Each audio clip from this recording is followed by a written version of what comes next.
March 21st, 2022, Monday of the third week of Lent. A reading from the second book of Kings. Naaman, the army commander of the king of Aram, was highly esteemed and respected by his master, for through him the Lord had brought victory to Aram. But valiant as he was, the man was a leper. Now the Arameans had captured in a raid on the land of Israel a little girl, who became the servant of Naaman's wife. "If only my master would present himself to the prophet in Samaria," she said to her mistress, "he would cure him of his leprosy." Naaman went and told his lord just what the slave girl from the land of Israel had said. "Go," said the king of Aram, "I will send along a letter to the king of Israel."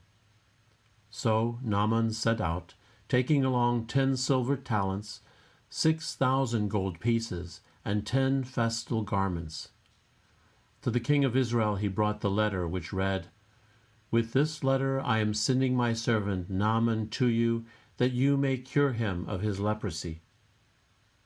When he read the letter, the king of Israel tore his garments and exclaimed, "Am I a God with power over life and death, that this man should send someone to me to be cured of leprosy? Take note, you can see he is only looking for a quarrel with me." When Elisha, the man of God, heard that the king of Israel had torn his garments, he sent word to the king, "Why have you torn your garments? Let him come to me and find out that there is a prophet in Israel." Naaman came with his horses and chariots and stopped at the door of Elisha's house. The prophet sent him the message, "Go and wash 7 times in the Jordan, and your flesh will heal, and you will be clean." But Naaman went away angry, saying, "I thought that he would surely come out and stand there to invoke the Lord his God, and would move his hand over the spot and thus cure the leprosy. Are not the rivers of Damascus, the Abana and the Pharpar, better than all the waters of Israel? Could I not wash in them and be cleansed?" With this he turned about in anger and left. But his servants came up and reasoned with him. "My father," they said, "if the prophet had told you to do something extraordinary, would you not have done it? All the more now, since he said to you, 'Wash and be clean,' should you do as he said." So Naaman went down and plunged into the Jordan 7 times at the word of the man of God. His flesh became again like the flesh of a young child, and he was clean. He returned with his whole retinue to the man of God. On his arrival he stood before him and said, "Now I know that there is no God in all the earth except in Israel." The word of the Lord. Athirst is my soul for the living God. When shall I go and behold the face of God? As the hind longs for the running waters, so my soul longs for you, O God. Athirst is my soul for the living God. When shall I go and behold the face of God? Athirst is my soul for God, the living God. When shall I go and behold the face of God? Athirst is my soul for the living God. When shall I go and behold the face of God?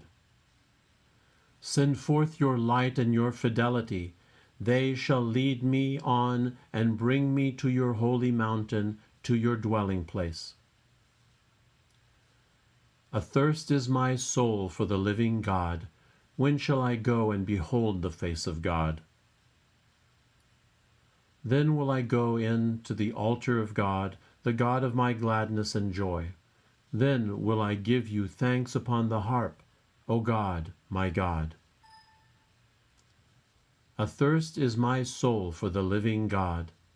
When shall I go and behold the face of God?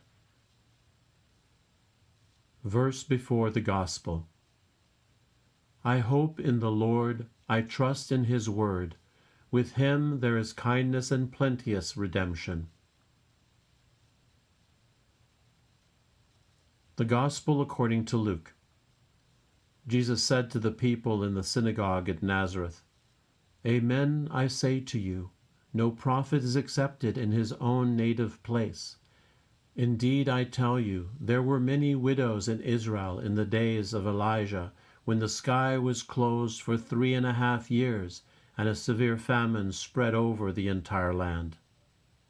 It was to none of these that Elijah was sent, but only to a widow in Zarephath in the land of Sidon.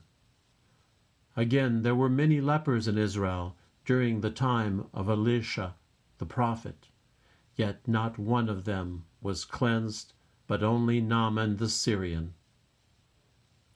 When the people in the synagogue heard this, they were all filled with fury. They rose up, drove him out of the town, and led him to the brow of the hill on which their town had been built, to hurl him down headlong.